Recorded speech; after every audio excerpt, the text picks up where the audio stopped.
Hello everyone, welcome to Lakshmi Tutorials. Dear friends, ಈ ವಿಡಿಯೋಲಿ ನಾವು ನಮ್ಮ 6th NCERTನ ಸೆಕೆಂಡ್ ಚಾಪ್ಟರ್ ಏನಿದೆ ಇದನ್ನು ಕ್ವಿಕ್ ಆಗಿ ರಿವಿಷನ್ ಮಾಡ್ಕೊಳ್ತಾ ಹೋಗೋಣ.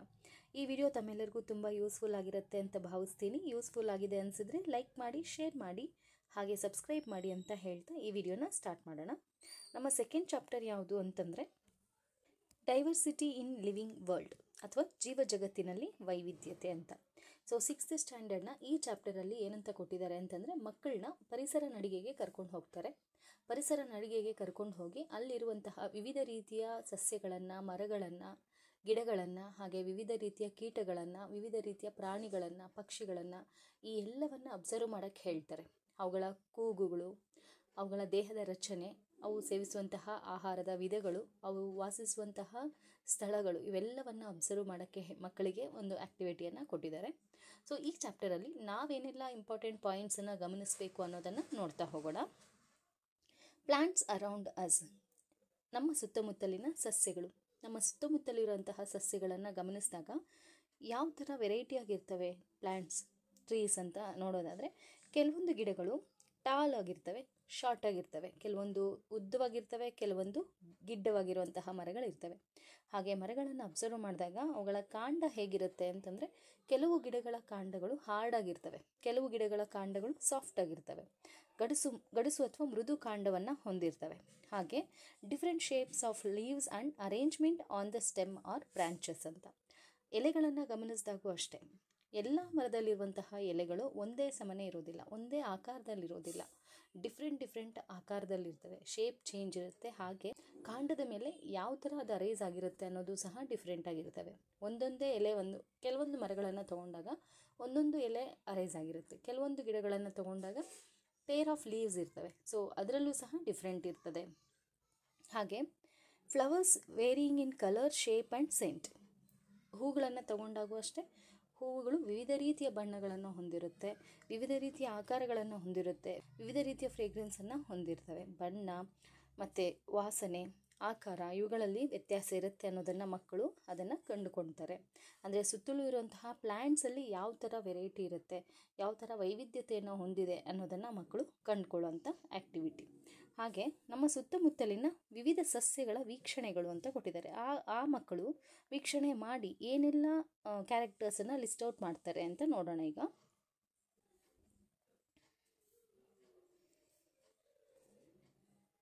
ಸೊ ಮಕ್ಕಳು ಲಿಸ್ಟ್ ಔಟ್ ಮಾಡುವಂತಹ ವೀಕ್ಷಣೆಗಳು, ನಮ್ಮ ಸುತ್ತಮುತ್ತಲಿನ ವಿವಿಧ ಸಸ್ಯಗಳ ವೀಕ್ಷಣೆಗಳು ಅಂತ. ಸಾಮಾನ್ಯ ಹುಲ್ಲನ್ನು ನೋಡಿದಾಗ ಅವು ಹೇಗಿರುತ್ತೆ ಅನ್ನೋದನ್ನು ಅವರು ಬರೀತಾರೆ.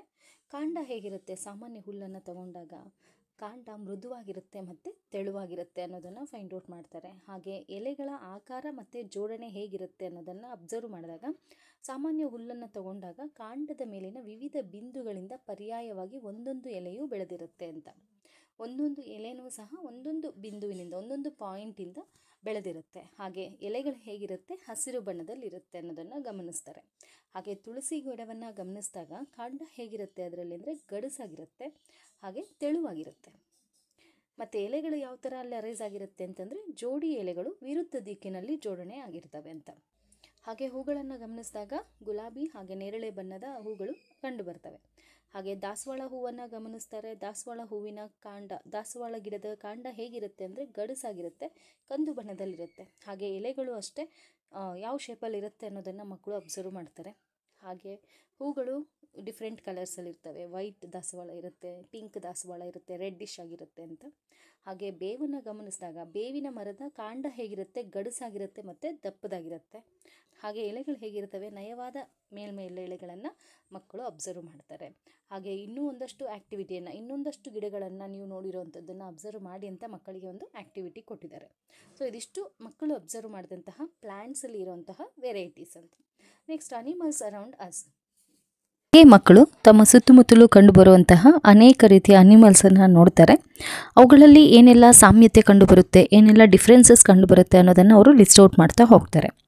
ಸೊ ಮಕ್ಕಳು ಗಮನಿಸಿದ ಹಾಗೆ ಏನೆಲ್ಲ ಡಿಫ್ರೆನ್ಸಸ್ ಅವರು ಫೈಂಡ್ ಔಟ್ ಮಾಡ್ತಾರೆ ಅಂತಂದರೆ some animals live on land and others on trees, in water ಅಂತ. ಅಂದರೆ ಕೆಲವೊಂದು ಅನಿಮಲ್ಸು ಲ್ಯಾಂಡ್ ಮೇಲೆ ಇರ್ತವೆ, ಕೆಲವೊಂದು ವಾಟರಲ್ಲಿ ಇರ್ತವೆ, ಕೆಲವೊಂದು ಟ್ರೀ ಮೇಲೆ ಇರ್ತವೆ. ಅಂದರೆ ಅವುಗಳ ವಾಸಸ್ಥಾನ ಡಿಫ್ರೆಂಟ್ ಆಗಿದೆ ಅನ್ನೋದನ್ನು ಮಕ್ಕಳು ಕಂಡುಹಿಡಿತಾರೆ.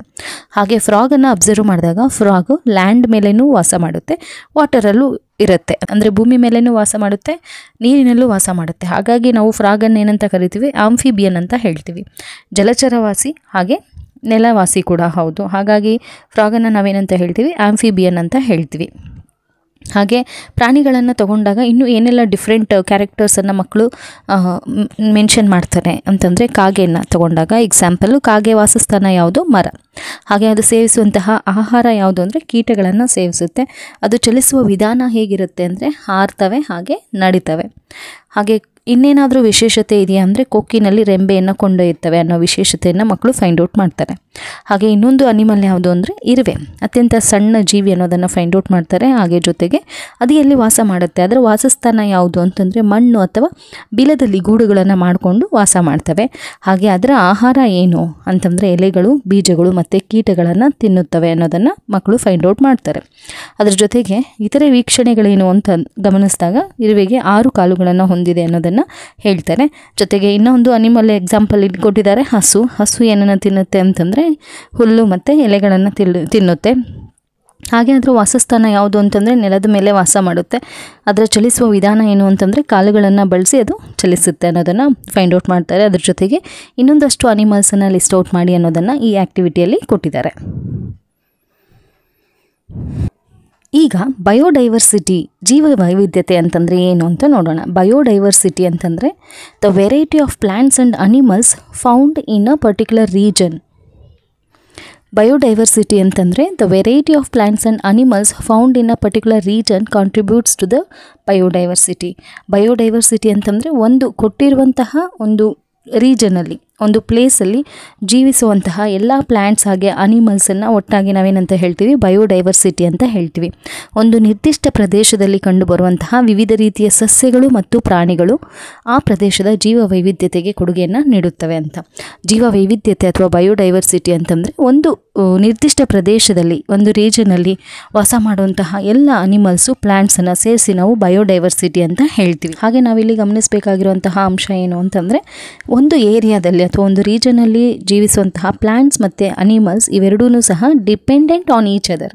ಪ್ಲ್ಯಾಂಟ್ಸ್ ಅನಿಮಲ್ಸ್ ಮೇಲೆ ಡಿಪೆಂಡ್ ಆಗಿರ್ತವೆ, ಅನಿಮಲ್ಸು ಪ್ಲ್ಯಾಂಟ್ಸ್ ಮೇಲೆ ಡಿಪೆಂಡ್ ಆಗಿರ್ತವೆ. ಬರೀ ಅನಿಮಲ್ಸೇ ಇದ್ದಾಗ ಅದು ಜೀವ ವೈವಿಧ್ಯತೆ ಅನ್ನಿಸ್ಕೊಳ್ಳೋದಿಲ್ಲ.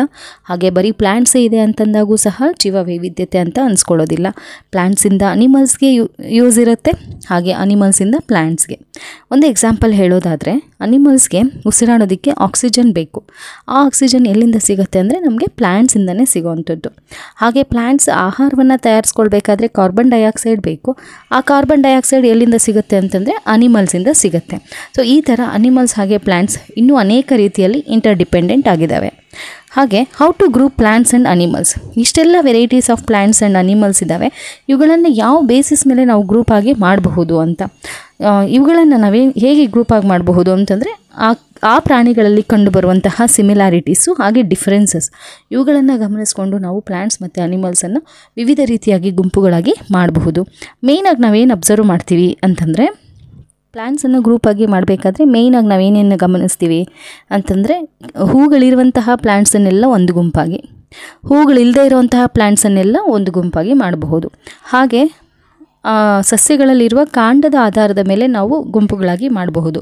ಗಡುಸಾದ ಕಾಂಡವನ್ನು ಹೊಂದಿರುವಂತಹ ಸಸ್ಯಗಳು ಹಾಗೆ ಮೃದುವಾದ ಕಾಂಡವನ್ನು ಹೊಂದಿರುವಂತಹ ಸಸ್ಯಗಳು ಅಂತ ಗುಂಪುಗಳಾಗಿ ಮಾಡಬಹುದು. ಹಾಗೆ ಅನಿಮಲ್ಸನ್ನು ತಗೊಂಡಾಗ ಅವುಗಳ ಆಹಾರ ಸೇವನೆಯ ಅಭ್ಯಾಸಗಳ ಮೇಲೆ ಮಾಂಸಾಹಾರಿಗಳ ತಿನ್ನುವಂತಹ ಪ್ರಾಣಿಗಳನ್ನು ಒಂದು ಗುಂಪಾಗಿ, ಸಸ್ಯಾಹಾರವನ್ನೇ ತಿನ್ನುವಂತಹ ಪ್ರಾಣಿಗಳನ್ನು ಒಂದು ಗುಂಪಾಗಿ, ಮಿಶ್ರಾಹಾರಿ ಅಂದರೆ ಎರಡನ್ನೂ ಸೇವಿಸುವಂತಹ ಪ್ರಾಣಿಗಳನ್ನು ಒಂದು ಗುಂಪಾಗಿ ಮಾಡಬಹುದು ಅವುಗಳ ಆಹಾರ ಅಭ್ಯಾಸದ ಮೇಲೆ. ಹಾಗೆ ಅವುಗಳ ಆವಾಸ ಸ್ಥಾನದ ಆಧಾರದ ಮೇಲೆಯೂ ಸಹ ಪ್ರಾಣಿಗಳನ್ನು ಗುಂಪಾಗಿ ಮಾಡಬಹುದು. ನೀರಿನಲ್ಲಿ ವಾಸಿಸುವಂತಹ ಎಲ್ಲ ಪ್ರಾಣಿಗಳನ್ನು ಜಲಚರ ಪ್ರಾಣಿಗಳು ಅಂತ ಹೇಳ್ತೀವಿ. ಹಾಗೆ ನೆಲದ ಮೇಲೆ ವಾಸಿಸುವಂತಹ ಪ್ರಾಣಿಗಳನ್ನೆಲ್ಲ ಭೂವಾಸಿಗಳು ಅಂತ ಹೇಳಬಹುದು. ಸೊ ಈ ರೀತಿ ಇವುಗಳ ಆಧಾರದ ಮೇಲೆ ನಾವು ಪ್ರಾಣಿಗಳನ್ನು ಹಾಗೆ ಸಸ್ಯಗಳನ್ನು ಗುಂಪುಗಳಾಗಿ ವಿಭಾಗ ಮಾಡ್ತೀವಿ. ಈಗ ಸಸ್ಯಗಳನ್ನು ಯಾವ ರೀತಿ ಗುಂಪುಗಳಾಗಿ ಮಾಡಿದ್ದಾರೆ ಅನ್ನೋದನ್ನು ನೋಡ್ತಾ ಹೋಗೋಣ. ಹೌ ಟು ಗ್ರೂಪ್ ಪ್ಲ್ಯಾಂಟ್ಸನ್ನು ನಾವು ಮೇಯ್ನಾಗಿ ಹರ್ಬ್ಸ್, ಶರ್ಬ್ಸ್, ಟ್ರೀಸ್ ಅಂತ ಗುಂಪುಗಳಾಗಿ ಮಾಡ್ತೀವಿ. ಸಸ್ಯಗಳನ್ನು ತಗೊಂಡಾಗ ಮೇಯ್ನಾಗಿ ಹರ್ಬ್ಸ್ ಅಥವಾ ಮೂಲಿಕೆಗಳು, ಶರ್ಬ್ಸ್ ಅಥವಾ ಪೊದೆಗಳು, ಟ್ರೀಸ್ ಅಥವಾ ಮರಗಳು ಅಂತ ಗುಂಪುಗಳಾಗಿ ಮಾಡ್ತೀವಿ. ಹರ್ಬ್ಸ್ ಅಂತಂದರೆ ಏನು, ಹೇಗಿರುತ್ತೆ ಹರ್ಬ್ಸ್, ಇದು ಯಾವ ಬೇಸಿಸ್ ಮೇಲೆ ಈ ಗುಂಪಾಗಿ ಮಾಡಿದ್ದಾರೆ ಅಂತಂದರೆ ಕಾಂಡದ ಬೇಸ್ ಮೇಲೆ, ಆ ಸಸ್ಯಗಳಲ್ಲಿ ಕಾಂಡ ಯಾವ ರೀತಿ ಇರುತ್ತೆ ಅನ್ನೋ ಆಧಾರದ ಮೇಲೆ ಇವುಗಳನ್ನು ಗುಂಪುಗಳಾಗಿ ಮಾಡಿರೋವಂಥದ್ದು. ಹರ್ಬ್ಸಲ್ಲಿ ಹೇಗಿರುತ್ತೆ ಕಾಂಡಗಳು ಅಂದರೆ ಸಾಫ್ಟ್ ಆ್ಯಂಡ್ ಗ್ರೀನ್ ಸ್ಟೆಮ್ಮನ್ನು ಹೊಂದಿರುತ್ತೆ. ಅವುಗಳಲ್ಲಿ ಸ್ಟೆಮ್ ಹೇಗಿರುತ್ತೆ ಅಂತಂದರೆ ಗ್ರೀನ್ ಕಲರ್ ಇರುತ್ತೆ, ಹಾಗೆ ಸಾಫ್ಟಾಗಿರುತ್ತೆ. ಕಾಂಡಗಳು ತೆಳುವಾಗಿ ಎಳಸಾಗಿ ಇರುತ್ತೆ, ಹಾಗೆ ಹಸಿರಿನಿಂದ ಕೂಡಿರೋವಂಥದ್ದು. ಅಂತಹ ಸಸ್ಯಗಳೆಲ್ಲವನ್ನು ನಾವು ಮೂಲಿಕೆಗಳು ಅಂತ ಹೇಳ್ತೀವಿ. ಟೊಮೆಟೊ ಪ್ಲ್ಯಾಂಟ್ ಆಗಿರಬಹುದು, ಮಿಂಟ್ ಆಗಿರಬಹುದು, ಹಾಗೆ ಕೊತ್ತಂಬರಿ, ಇವೆಲ್ಲವೂ ಸಹ ಸಾಫ್ಟ್ ಆ್ಯಂಡ್ ಗ್ರೀನ್ ಸ್ಟೆಮ್ಮನ್ನು ಹೊಂದಿರ್ತವೆ. ಇವುಗಳನ್ನು ನಾವೇನಂತ ಹೇಳ್ತೀವಿ, ಮೂಲಿಕೆಗಳು ಅಥವಾ ಹರ್ಬ್ಸ್ ಅಂತ ಹೇಳ್ತೀವಿ. ನೆಕ್ಸ್ಟ್ ಶರ್ಬ್ಸ್ ಅಥವಾ ಪೊದೆಗಳು ಹೇಗಿರ್ತವೆ ಅಂತಂದರೆ ಇವುಗಳಲ್ಲಿ ಸ್ಟೆಮ್ ಹಾರ್ಡ್ ಆಗಿರ್ತವೆ, ಗಟ್ಟಿಯಾಗಿರುತ್ತೆ, but not as thick as stem of trees. ಮರಗಳಲ್ಲಿರೋ ಅಷ್ಟು ತಿಕ್ಕಾಗಿರೋದಿಲ್ಲ. ಮರಗಳಲ್ಲಿ ಹೇಗಿರುತ್ತೆ, ದಪ್ಪಕ್ಕಿರುತ್ತೆ, ಆದರೆ ಇಲ್ಲಿ ಶರ್ಬ್ಸಲ್ಲಿ ಸ್ಟೆಮ್ಸು ಹಾರ್ಡ್ ಇರುತ್ತೆ, ಗಟ್ಟಿ ಇರುತ್ತೆ, ಆದರೆ ತಿಕ್ಕಾಗಿರೋದಿಲ್ಲ, ತೆಳುವಾಗಿರುತ್ತೆ. ಎಕ್ಸಾಂಪಲ್ ರೋಸ್ ಪ್ಲ್ಯಾಂಟು, ಹಾಗೆ ಹೈಬಿಸ್ಕಸ್, ದಾಸವಾಳ ತಗೊಂಡಾಗ ಅವುಗಳಲ್ಲಿ ಕಾಂಡ ಹೇಗಿರುತ್ತೆ ಅಂತಂದರೆ ಗಟ್ಟಿಯಾಗಿರುತ್ತೆ, ಆದರೆ ದಪ್ಪ ಇರೋದಿಲ್ಲ, ತೆಳುವಾಗಿರುತ್ತೆ. ಹಾಗೆ ಎಲೆಗಳು ಎಲ್ಲಿಂದ ಅದು ಮರದ ಎಲೆಗಳು, ಕೊಂಬೆಗಳು, ರೆಂಬೆಗಳು ಬಂದಿರುತ್ತೆ ಅಂತಂದರೆ ಬೇರಿನ ಹತ್ತಿರದಲ್ಲೇ ಈ ಥರ ಬೇರು ಎಲ್ಲಿರುತ್ತಲ್ಲ ಅಂದರೆ ಕಾಂಡದ ತಳಭಾಗದಿಂದನೇ ರೆಂಬೆಗಳು, ಕೊಂಬೆಗಳು ಸ್ಟಾರ್ಟ್ ಆಗಿರ್ತವೆ ಅವುಗಳಲ್ಲಿ, ಶರ್ಬ್ಸಲ್ಲಿ. ಹಾಗೆ ಟ್ರೀಸನ್ನು ತೊಗೊಂಡಾಗ ಟ್ರೀಸಲ್ಲಿ ಕಾಂಡ ಹೇಗಿರುತ್ತೆ ಅಂತಂದರೆ ಕಾಂಡ tall, hard, brown and woody stem, ದಪ್ಪದಾಗಿರುತ್ತೆ, ಎತ್ತರವಾಗಿರುತ್ತೆ ಅಲ್ವಾ. ಈ ಮೂಲಿಕೆಗಳು ಅಥವಾ ಪೊದೆಗಳಿಗೆ ಕಂಪೇರ್ ಮಾಡಿದ್ರೆ ಜಾಸ್ತಿ ಎತ್ತರದಲ್ಲಿರುವಂಥದ್ದು ಯಾವುದು ಅಂತಂದರೆ ಮರಗಳೇ. ಈ ಮರಗಳಲ್ಲಿ ಕಾಂಡ ದಪ್ಪಕ್ಕಿರುತ್ತೆ, ಬ್ರೌನ್ ಕಲರಲ್ಲಿರುತ್ತೆ, ಹಾಗೆ ಎತ್ತರದಲ್ಲಿರುತ್ತೆ. ಎಲೆಗಳು ಅಥವಾ ರೆಂಬೆ ಕೊಂಬೆಗಳು ಎಲ್ಲಿಂದ ಅರೈಸ್ ಆಗಿರುತ್ತೆ ಅಂತಂದರೆ ಈ ಕಾಂಡದ ಕೊನೆಯಿಂದ ಎಲೆಗಳು, ರೆಂಬೆಗಳು ಎಲ್ಲ ಹಿಂಗೆ ಅರೈಸ್ ಆಗಿರೋವಂಥದ್ದು ಅಲ್ವಾ. ಸೊ ಇಂತಹ ಸಸ್ಯಗಳನ್ನು ನಾವು ಮರಗಳು ಅಂತ ಹೇಳ್ತೀವಿ. ಹಾಗೆ ಇವಷ್ಟೇ ಅಲ್ಲದಿರ ಇನ್ನೊಂದೆರಡು ವಿಧಗಳಿದ್ದಾವೆ. ಯಾವ್ಯಾವು ಅಂತಂದರೆ ಕ್ಲೈಂಬರ್ಸ್ ಹಾಗೆ ಕ್ರೀಪರ್ಸ್. ಕ್ಲೈಂಬರ್ಸ್ ಅಂತಂದರೆ ದುರ್ಬಲ ಕಾಂಡವನ್ನು ಹೊಂದಿರ್ತವೆ. ಆ ಸಸ್ಯಗಳಿಗೆ ಕಾಂಡಗಳು ಸ್ಟ್ರೈಟಾಗಿ ನಿಲ್ಲೋದಕ್ಕೂ ಸಹ ಆಗೋದಿಲ್ಲ. ಯಾವುದಾದ್ರೂ ಆಧಾರವನ್ನು ಕೊಟ್ಟಾಗ ಆ ಆಧಾರವನ್ನು ಬಳಸ್ಕೊಂಡು ಮೇಲೆಗೆ ಏರುತ್ತೆ. ಅಂತಹ ಸಸ್ಯಗಳನ್ನು ನಾವು ಕ್ಲೈಂಬರ್ಸ್ ಅಥವಾ ಬಳ್ಳಿಗಳು ಅಂತ ಹೇಳ್ತೀವಿ. ಹಾಗೆ ಈ ಥರ ಕ್ಲೈಂಬರ್ಸ್ ಏನಿರುತ್ತೆ ಅವುಗಳಲ್ಲಿ ನೆಲದ ಮೇಲೇ ಅಳ್ಕೊಳ್ತವೆ. ಕಾಂಡ ದುರ್ಬಲವಾಗಿರುತ್ತೆ, ನೆಲದ ಮೇಲೇ ಹರಡ್ಕೊಳ್ಳುವಂತಹ ಸಸ್ಯಗಳನ್ನು ನಾವು ಕ್ರೀಪರ್ಸ್ ಅಥವಾ ನೆಲಬಳ್ಳಿಗಳು ಅಂತ ಹೇಳ್ತೀವಿ. ಸೊ ಟೋಟಲ್ ಆಗಿ ಪ್ಲ್ಯಾಂಟ್ಸನ್ನು ಎಷ್ಟು ರೀತಿಯಾಗಿ ನಾವು ವಿಭಾಗ ಮಾಡ್ತೀವಿ ಅಂದರೆ 3 ರೀತಿಯಾಗಿ ವಿಭಾಗ ಮಾಡ್ತೀವಿ. ಹರ್ಬ್ಸ್, ಶರ್ಬ್ಸ್, ಟ್ರೀಸ್ ಅಥವಾ ಮೂಲಿಕೆಗಳು, ಪೊದೆಗಳು, ಮರಗಳು. ಜೊತೆಗೆ ಇನ್ನೂ ತೆಳುವಾಗಿರುವಂತಹ ಕಾಂಡ ಹಾಗೆ ದುರ್ಬಲ ಕಾಂಡವನ್ನು ಹೊಂದಿರುವಂತಹ ಸಸ್ಯಗಳನ್ನು ಕ್ಲೈಂಬರ್ಸ್ ಹಾಗೆ ಕ್ರೀಪರ್ಸ್ ಅಂತ ಹೇಳ್ತೀವಿ. ಕ್ಲೈಂಬರ್ಸ್ ಅಂತಂದರೆ ಯಾವುದಾದ್ರೂ ಆಧಾರ ಕೊಟ್ಟಾಗ ಅವುಗಳ ಮೇಲೆ ಅರಳ್ಕೊಳ್ತವೆ. ಹಾಗೆ ಕ್ರೀಪರ್ಸ್ ಅಂತಂದರೆ ನೆಲದ ಮೇಲೇ ಅರಳ್ಕೊಳ್ಳುವಂತಹ ಸಸ್ಯಗಳು. ಓಕೆ, ಈಗ ಎಲೆಗಳಲ್ಲಿ ವೇನ್ಸ್ ಅಥವಾ ನಾಳ ವಿನ್ಯಾಸ ಹೇಗಿರುತ್ತೆ ಅನ್ನೋದನ್ನು ನೋಡ್ತಾ ಹೋಗೋಣ. ಇದು ತುಂಬಾ ಇಂಪಾರ್ಟೆಂಟು ನಮ್ಮ ಎಕ್ಸಾಮ್ ಪರ್ಪಸ್ಸಲ್ಲಿ. ಓಕೆ, ಸೊ ನಾಳ ವಿನ್ಯಾಸ ಅಂತಂದರೆ ನಾವು ಎಲೆಗಳನ್ನು ಅಬ್ಸರ್ವ್ ಮಾಡಿದಾಗ ಲೈನ್ಸ್ ಕಾಣಿಸ್ತವೆ ಅಲ್ವಾ. ನೋಡಿ, ಇಲ್ಲಿ ಚಿತ್ರದಲ್ಲಿ ಗಮನಿಸಿದಾಗ ಇಲ್ಲೊಂದು ಎಲೆ ಇದೆ, ಇದರಲ್ಲಿ ಲೈನ್ಸ್ ಕಾಣಿಸ್ತಾ ಇದ್ದಾವೆ. ಈ ಲೈನ್ಸ್ ಏನು ಕಾಣಿಸ್ತಾ ಇದ್ದಾವಲ್ವ ಅದನ್ನೇ ನಾವು ನಾಳ ಅಥವಾ ವೇನ್ಸ್ ಅಂತ ಹೇಳ್ತೀವಿ. The lines on the leaves are called veins. ಇದು ಎಲ್ಲ ಎಲೆಗಳಲ್ಲೂ ಸಹ ಒಂದೇ ಥರ ಅರೇಂಜ್ ಆಗಿರೋದಿಲ್ಲ. ಇದರಲ್ಲಿ 2 ಥರ ಇರುತ್ತೆ. ಈ ನಾಳ ವಿನ್ಯಾಸ ಅಥವಾ ವೇನ್ಸನ್ನು ತಗೊಂಡಾಗ 2 ಥರ ಕಂಡುಬರುತ್ತೆ. ಒಂದು ರೆಟಿಕ್ಯುಲೇಟ್ ವೆನೇಷನ್ ಅಂತ ಹೇಳ್ತೀವಿ, ಮತ್ತೊಂದು ಪ್ಯಾರಲಲ್ ವೆನೇಷನ್ ಅಂತ ಹೇಳ್ತೀವಿ. ರೆಟಿಕ್ಯುಲೇಟ್ ವೆನೇಷನ್ ಅಂತಂದರೆ ಜಾಲಬಂಧ ನಾಳ ವಿನ್ಯಾಸ, ಅಂದರೆ ಜಾಲ ಥರ, ನೆಟ್ವರ್ಕ್ ಥರ. ಹಿಂಗೊಂದು ಮೇನ್ ಆಗಿ ಒಂದು ಮೇನ್ ವೇನ್ ಇರುತ್ತೆ, ಅದಕ್ಕೆ ಸುತ್ತಲೂ ಈ ಥರ ಅಳ್ಕೊಂಡಿರುತ್ತೆ. ಓಕೆ, ಕವುಲುಗಳ ಥರ ಓಡ್ಕೊಂಡಿರುತ್ತೆ. ಸೊ ಇದನ್ನು ನಾವು ಜಾಲಬಂಧ ನಾಳ ವಿನ್ಯಾಸ ಅಥವಾ ರೆಟಿಕ್ಯುಲೇಟ್ ವೆನೇಷನ್ ಅಂತ ಹೇಳ್ತೀವಿ. ಎಕ್ಸಾಂಪಲ್ ಹೇಳೋದಾದರೆ ಹೈಬಿಸ್ಕಸ್. ಸೊ ಹೈಬಿಸ್ಕಸ್ ಲೀಫನ್ನು ಅಬ್ಸರ್ವ್ ಮಾಡಿದಾಗ ಈ ಥರ ಜಾಲಬಂಧ ವಿನ್ಯಾಸ ಕಂಡುಬರುತ್ತೆ. ಹಾಗೆ ಪ್ಯಾರಲಲ್ ವೆನೇಷನ್ ಹೇಗಿರುತ್ತೆ ಅಂತಂದರೆ ಸಮಾಂತರ ನಾಳ ವಿನ್ಯಾಸವನ್ನು ಒಳಗೊಂಡಿರುತ್ತೆ. ಅಂದರೆ ಮೇನ್ ಇರುತ್ತಲ್ಲ, ಇದನ್ನು ಮಿಡ್ ರಿಬ್ ಅಂತ ಹೇಳ್ತೀವಿ. ಅದಕ್ಕೆ ಆ ಕಡೆ ಈ ಕಡೆ ಸಮಾಂತರವಾಗಿ ಹೀಗೆ ಒಂದ್ರ ಮೇಲೆ ಒಂದು ಹಿಂಗೆ ಕ್ರಾಸ್ ಆಗಿರೋದಿಲ್ಲ, ಈ ಥರ ಇರೋದಿಲ್ಲ, ಕವಲು ಹೊಡ್ತಿಲ್ಲ. ಸೊ ಎಲ್ಲ ಲೈನ್ಸ್ ಥರ ಹೀಗೆ ಪ್ಯಾರಲಲ್ ಆಗಿರುತ್ತೆ. ಸೊ ಇದನ್ನೇ ನಾವು ಪ್ಯಾರಲಲ್ ವೆನೇಷನ್ ಅಂತ ಹೇಳ್ತೀವಿ, ಸಮಾಂತರ ನಾಳ ವಿನ್ಯಾಸ ಅಂತ ಹೇಳ್ತೀವಿ. ಎಕ್ಸಾಂಪಲ್ಲು ಬನಾನಾ ಲೀಫನ್ನು ತೊಗೊಂಡಾಗ ಪ್ಯಾರಲಲ್ ವೆನೇಷನ್ ನಮಗೆ ಕ್ಲಿಯರಾಗಿ ಗೊತ್ತಾಗುತ್ತೆ. ಹಾಗೆ ಹುಲ್ಲನ್ನು ಅಬ್ಸರ್ವ್ ಮಾಡಿದಾಗ ಅಷ್ಟೇ, ಹುಲ್ಲಿನಲ್ಲೂ ಸಹ ಪ್ಯಾರಲಲ್ ವೆನೇಷನ್ ಕಂಡುಬರುತ್ತೆ. ಸೊ ರೆಟಿಕ್ಯುಲೇಟ್ ವೆನೇಷನ್ ಹಾಗೆ ಪ್ಯಾರಲಲ್ ವೆನೇಷನ್ ಇವೆರಡು ಇಂಪಾರ್ಟೆಂಟ್. ಹಾಗೆ ರೂಟ್ಸನ್ನು ತೊಗೊಂಡಾಗ ರೂಟ್ಸಲ್ಲೂ ಸಹ ಡಿಫ್ರೆಂಟ್ ಇರುತ್ತೆ. ಸೊ ಯಾವ ಥರ ಡಿಫ್ರೆಂಟ್ ಆಗಿರ್ತವೆ ಅಂತಂದರೆ, ಕೆಲವೊಂದು ಪ್ಲ್ಯಾಂಟ್ಸಲ್ಲಿ ಟ್ಯಾಪ್ ರೂಟ್ ಸಿಸ್ಟಮ್ ಇರ್ತದೆ, ಹಾಗೆ ಕೆಲವೊಂದು ಪ್ಲ್ಯಾಂಟ್ಸಲ್ಲಿ ಫೈಬ್ರಸ್ ರೂಟ್ಸ್ ಇರ್ತವೆ. ಟ್ಯಾಪ್ ರೂಟ್ ಅಂತಂದರೆ ತಾಯಿ ಬೇರು ವ್ಯವಸ್ಥೆ ಅಂತ. ಸೊ ಈ ಪಿಕ್ಚರಲ್ಲಿ ಅಬ್ಸರ್ವ್ ಮಾಡಿದಾಗ ಒಂದು ದೊಡ್ಡದಾಗಿರುವಂತಹ ರೂಟ್ ಇರುತ್ತೆ, ಅದಕ್ಕೆ ಸೈಡ್ಸಲ್ಲಿ ಏನಾಗುತ್ತೆ, ಸ್ಮಾಲ್ ಈ ಥರ ಕವಲು ಹೊಡೆದಾಗೆ ಅಳ್ಕೊಂಡಿರುತ್ತೆ. ಸೊ ಈ ಥರದ ರೂಟ್ ಸಿಸ್ಟಮನ್ನು ನಾವೇನಂತ ಹೇಳ್ತೀವಿ, ಟ್ಯಾಪ್ ರೂಟ್ ಸಿಸ್ಟಮ್ ಅಂತ ಹೇಳ್ತೀವಿ. ಇದರಲ್ಲಿ ಮೇಯ್ನ್ ಆಗಿರೋದನ್ನು ತಾಯಿ ಬೇರು ಅಂತ ಹೇಳ್ತೀವಿ. ಸೊ ಸಾಸಿವೆ ಗಿಡವನ್ನು ತಗೊಂಡಾಗ ಅದರಲ್ಲಿ ತಾಯಿ ಬೇರು ವ್ಯವಸ್ಥೆ ಇರುತ್ತೆ ಈ ಥರ. ಹಾಗೆ ಕ್ಯಾರೆಟು, ಮುಲ್ಲಂಗಿ ಇವೆಲ್ಲವೂ ಸಹ ತಾಯಿ ಬೇರು ವ್ಯವಸ್ಥೆಗೆ ಎಕ್ಸಾಂಪಲ್ಸು. ಹಾಗೆ ಫೈಬ್ರಸ್ ರೂಟ್ಸನ್ನು ತಗೊಂಡಾಗ ಫೈಬ್ರಸ್ ರೂಟ್ಸಲ್ಲಿ ಎಲ್ಲ ರೂಟ್ಸು ಸಹ ಒಂದೇ ಲೆವೆಲ್ಗೆ ಹಿಂಗೆ ಬಂಚಾಗಿ ಹರಡ್ಕೊಂಡಿರ್ತದೆ. ಈ ರೂಟ್ಸನ್ನು ನಾವು ಫೈಬ್ರಸ್ ರೂಟ್ಸ್ ಅಥವಾ ತಂತು ಬೇರು ವ್ಯವಸ್ಥೆ ಅಂತ ಹೇಳ್ತೀವಿ. ಹಾಗೆಯೇ ಬೇರಿನ ವ್ಯವಸ್ಥೆ ಹಾಗೆ ಎಲೆಗಳಲ್ಲಿರುವಂತಹ ನಾಳ ವಿನ್ಯಾಸ ವೆನೇಷನ್ ಏನಿದೆ ಅದು ಅವೆರಡೂ ಸಹ ರಿಲೇಟೆಡ್ ಆಗಿರ್ತವೆ. ಫೈಬ್ರಸ್ ರೂಟ್ಸು ಯಾವ ಥರ ಪ್ಲ್ಯಾಂಟ್ಸಲ್ಲಿ ಇರ್ತವೆ ಅಂತಂದರೆ ಪ್ಯಾರಲಲ್ ವೆನೇಷನ್ ಇರುವಂತಹ ಪ್ಲ್ಯಾಂಟ್ಸಲ್ಲಿ. ಹಾಗೆ ಇದಕ್ಕೆ ಕಾಟಿಲಿಡನ್ಸು ಸಹ ಇಂಪಾರ್ಟೆಂಟ್ ಆಗುತ್ತೆ, ಅಂದರೆ ಬೀಜದ ವಿಧ ಅದ್ರ ಮೇಲೇನೂ ಸಹ ಡಿಪೆಂಡ್ ಆಗಿರ್ತದೆ ಎಲೆಗಳ ರಚನೆ ಹಾಗೆ ಬೇರಿನ ರಚನೆ. ಪ್ಯಾರಲಲ್ ವೆನೇಷನ್ನು ಫೈಬ್ರಸ್ ರೂಟ್ಸು ಯಾವ ಥರದ ಪ್ಲ್ಯಾಂಟ್ಸಲ್ಲಿ ಇರ್ತವೆ ಅಂತಂದರೆ ಮಾನೋಕಾಟ್ ಪ್ಲ್ಯಾಂಟ್ಸಲ್ಲಿ ಇರ್ತವೆ. ಮಾನೋಕಾಟ್ಸ್ ಅಥವಾ ಕಾಟಿಲಿಡನ್ ಅಂತಂದರೆ ಒಂದು ಸೀಡನ್ನು ತಗೊಂಡು, ಫಾರ್ ಎಕ್ಸಾಂಪಲ್ ಒಂದು ರಾಗಿ ಬೀಜ ಅಂತ ಇಟ್ಕೊಳ್ಳಿ. ರಾಗಿಯನ್ನು ತಗೊಂಡು ನಾವು ಈಕ್ವಲ್ ಭಾಗಗಳಾಗಿ ಮಾಡೋದಕ್ಕಾಗಲ್ಲ, ಅದು ಡಿವೈಡ್ ಆಗೋದಿಲ್ಲ. ಅದೇ ಕಡಲೆ ಬೀಜವನ್ನು ತಗೊಂಡಾಗ ಅದು ಈಕ್ವಲ್ ಆಗಿ 2 ಭಾಗ ಆಗುತ್ತೆ. ಈ ಭಾಗ ಇದೆಯಲ್ಲ, ಈ ಬೀಜದ ಭಾಗ, ಅದನ್ನೇ ನಾವು ಕಾಟಿಲಿಡನ್ ಅಂತ ಹೇಳ್ತೀವಿ. ಒಂದೇ ಭಾಗ ಇದೆ ಅಂತಂದರೆ ಅದನ್ನು ಮಾನೋಕಾಟ್ ಅಂತ ಹೇಳ್ತೀವಿ.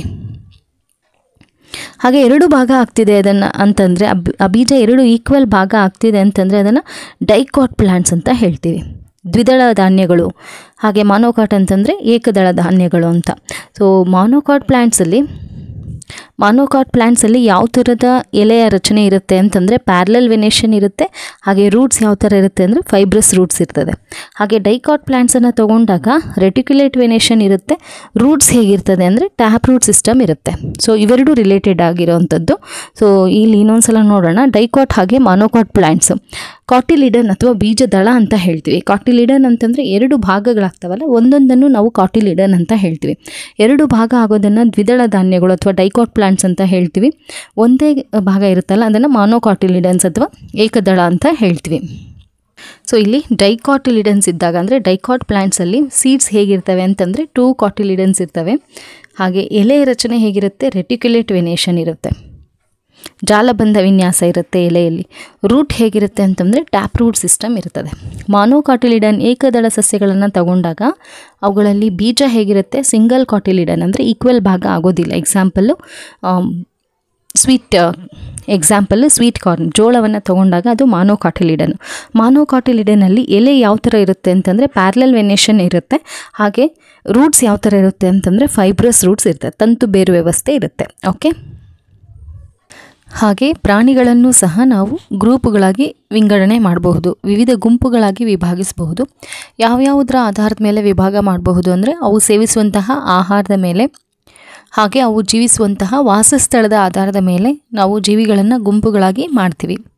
ಹಾಗೆ ಅವುಗಳು ಚಲಿಸುವಂತಹ ಕೆಲವೊಂದು ಅಂಗಗಳನ್ನು ಗಮನಿಸಿದಾಗ, ಮೀನನ್ನು ಗಮನಿಸಿದಾಗ, ಮೀನು ನೀರಿನಲ್ಲಿ ವಾಸಿಸುವಂತಹ ಒಂದು ಪ್ರಾಣಿ.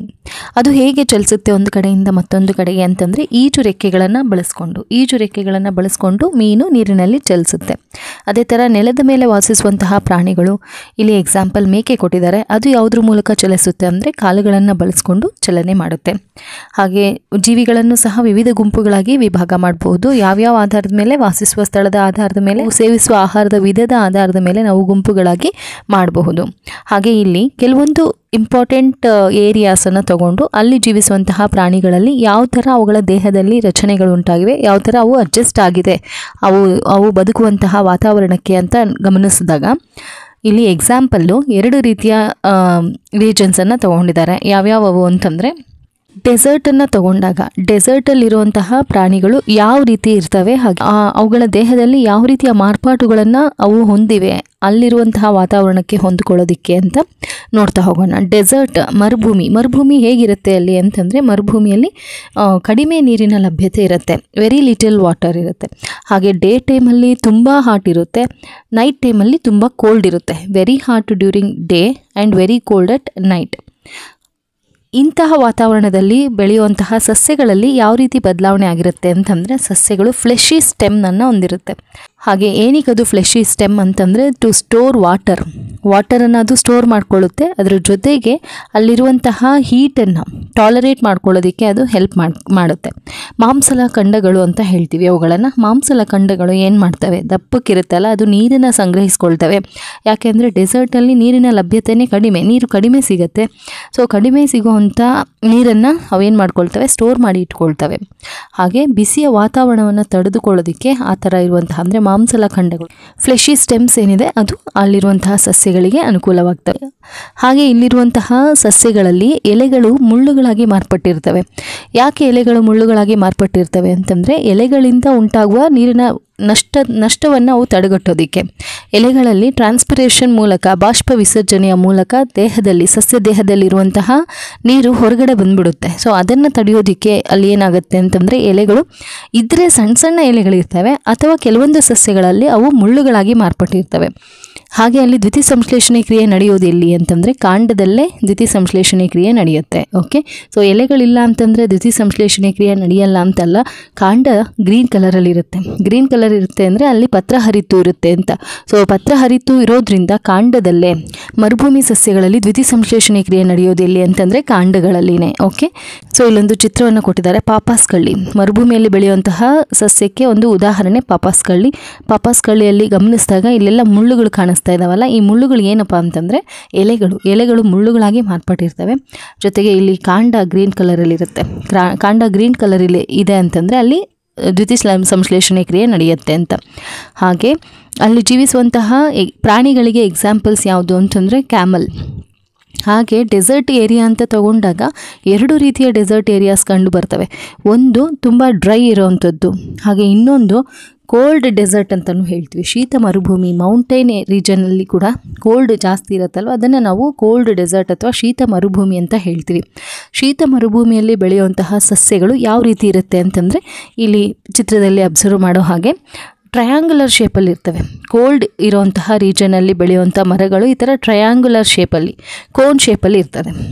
ಸೊ ಅಲ್ಲಿ ಬೆಳೆಯುವಂತಹ ಮರಗಳು ಯಾಕೆ ಇದು ಕೋನ್ ಶೇಪಲ್ಲಿ ಇರುತ್ತೆ, ಈವನ್ ಎಲೆಗಳು ಸಹ ಕೋನ್ ಶೇಪಲ್ಲೇ ಇರ್ತದೆ. ಯಾಕೆ ಅಂತಂದರೆ ಅದರ ಮೇಲೆ ಬೀಳುವಂತಹ ಮಂಜೆಲ್ಲ ಜಾರ್ ಬಿಡುತ್ತೆ, ಅಲ್ಲೇ ಸ್ಟೋರ್ ಆಗೋದಿಲ್ಲ.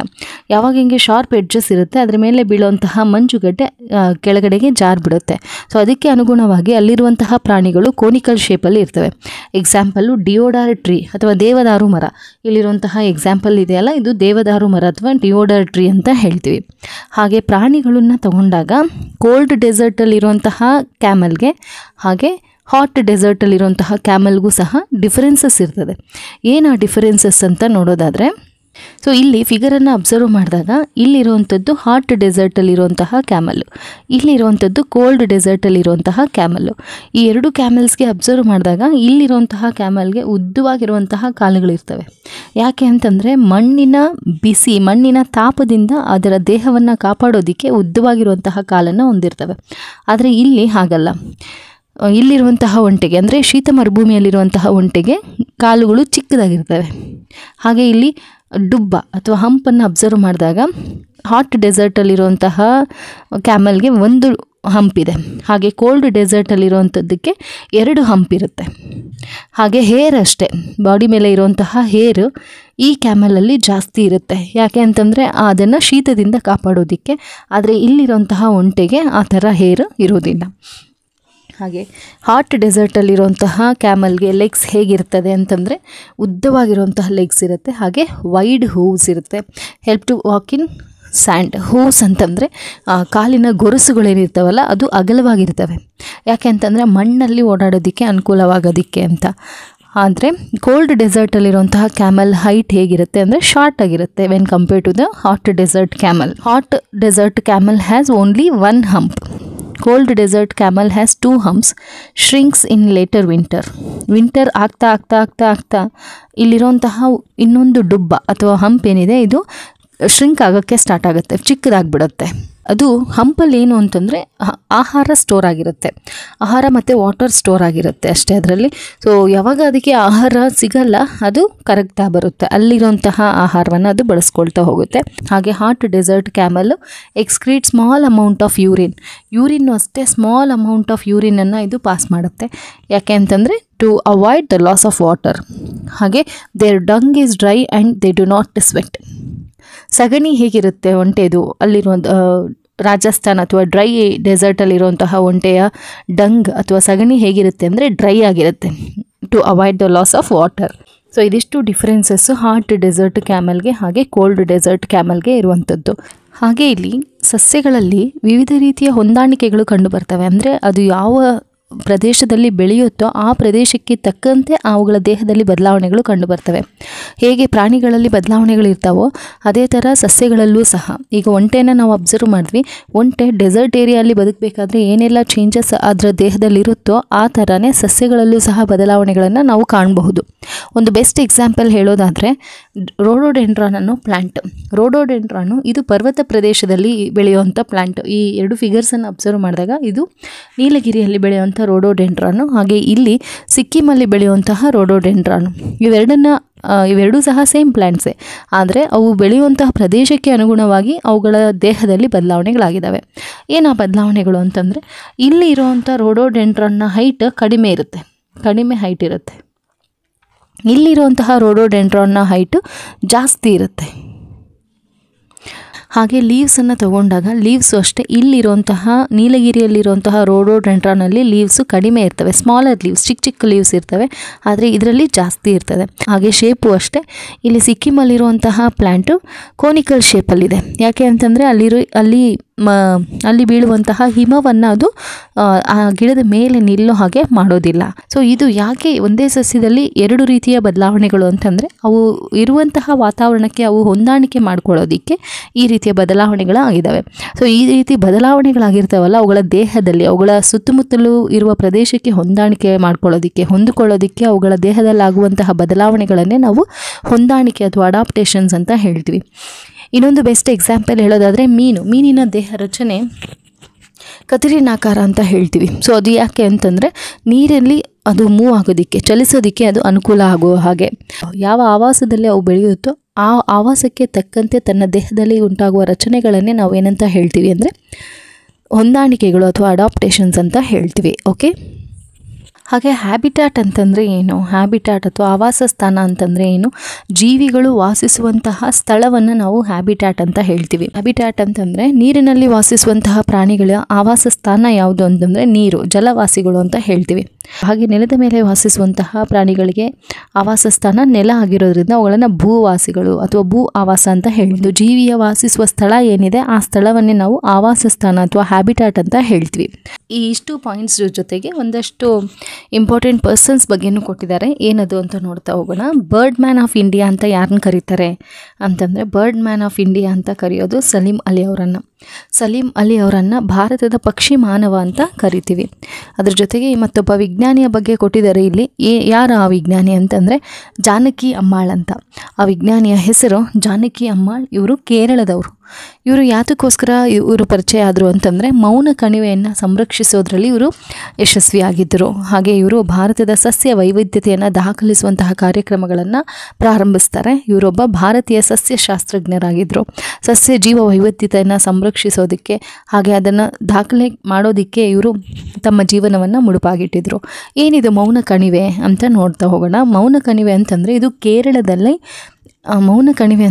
ಕೇರಳದ ಪಲಕ್ಕಾಡ್ ಜಿಲ್ಲೆಯ ಒಂದು ಅರಣ್ಯದ ಸತ್ಯಕಥೆ. ಸೊ ಇದು ನಿಜವಾಗ್ಲೂ ನಡೆದಿರುವಂತಹ ಒಂದು ಕತೆ. ಕುಂತಿ ನದಿಗೆ ಅಡ್ಡವಾಗಿ ಒಂದು ಜಲವಿದ್ಯುತ್ ಅಣೆಕಟ್ಟನ್ನು ನಿರ್ಮಾಣ ಮಾಡಬೇಕು ಅನ್ನೋದೊಂದು ಪ್ರಸ್ತಾವನೆ ಇರುತ್ತೆ. ಸೊ ಆ ಅಣೆಕಟ್ಟೇನಾದರೂ ನಿರ್ಮಾಣ ಮಾಡಿದ್ದೆ ಆದಲ್ಲಿ ಮೌನ ಕಣಿವೆ ನಾಶ ಆಗುವಂತಹ ಒಂದು ಸಿಚುಯೇಷನ್. ಸೊ ಅಂಥ ಟೈಮಲ್ಲಿ ಆ ಅರಣ್ಯದ ಸುತ್ತಮುತ್ತಲೂ ಇರುವಂತಹ ಜನರು ಒಂದು ವ್ಯಾಪಕ ಜಾಗೃತಿ ಕಾರ್ಯಕ್ರಮಗಳನ್ನು ಮೂಡಿಸ್ತಾರೆ. ಜೊತೆಗೆ ಸಂಪಾದಕರಿಗೆ ಪತ್ರಿಕೆಗಳಿಗೆ ಲೇಖನಗಳನ್ನು ಬರೀತಾರೆ.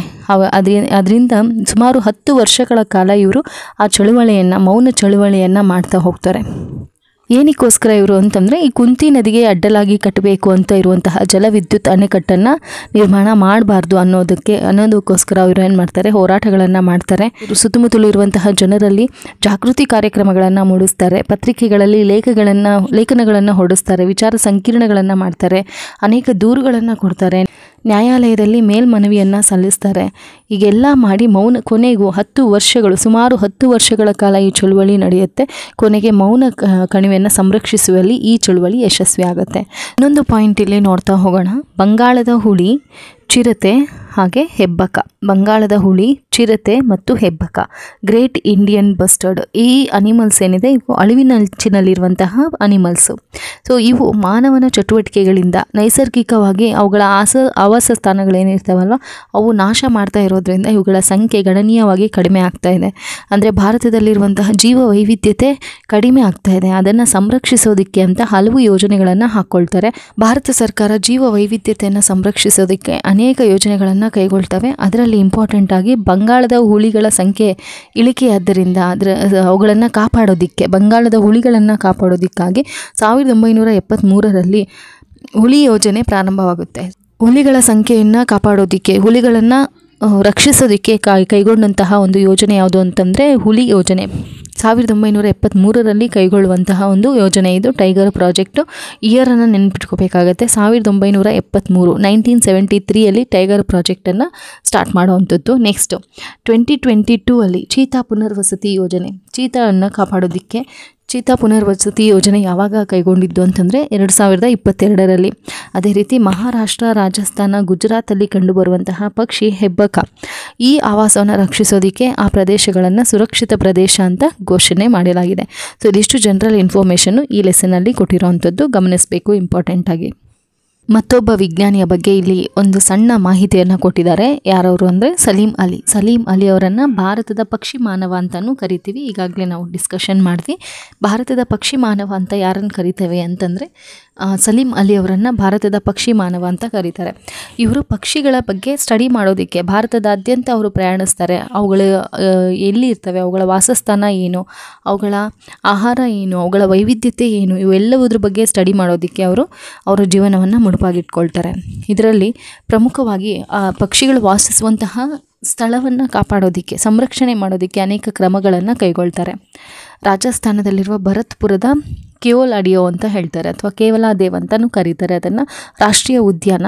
ಮತ್ತು ಕರ್ನಾಟಕದ ಮಂಡ್ಯದಲ್ಲಿರುವಂತಹ ರಂಗನತಿಟ್ಟು ಪಕ್ಷಿಧಾಮ ಅವರು ಸಂರಕ್ಷಿಸಿರುವಂತಹ ಪ್ರದೇಶಗಳಿಗೆ ಉದಾಹರಣೆಗಳಾಗಿದ್ದಾವೆ.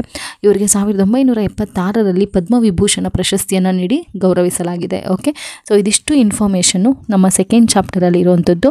ಸೊ ಈ ವಿಡಿಯೋ ತಮ್ಮೆಲ್ಲರಿಗೂ ತುಂಬ ಯೂಸ್ಫುಲ್ ಆಗಿರುತ್ತೆ ಅಂತ ಭಾವಿಸ್ತೀನಿ. ಯೂಸ್ಫುಲ್ ಆಗಿದೆ ಅನಿಸಿದ್ರೆ ಲೈಕ್ ಮಾಡಿ, ಶೇರ್ ಮಾಡಿ, ಹಾಗೆ ಸಬ್ಸ್ಕ್ರೈಬ್ ಮಾಡಿ ಅಂತ ಹೇಳ್ತಾ ಈ ವಿಡಿಯೋನ ಇಲ್ಲಿಗೆ ಎಂಡ್ ಮಾಡ್ತಾ ಇದ್ದೀನಿ. Thank you for watching.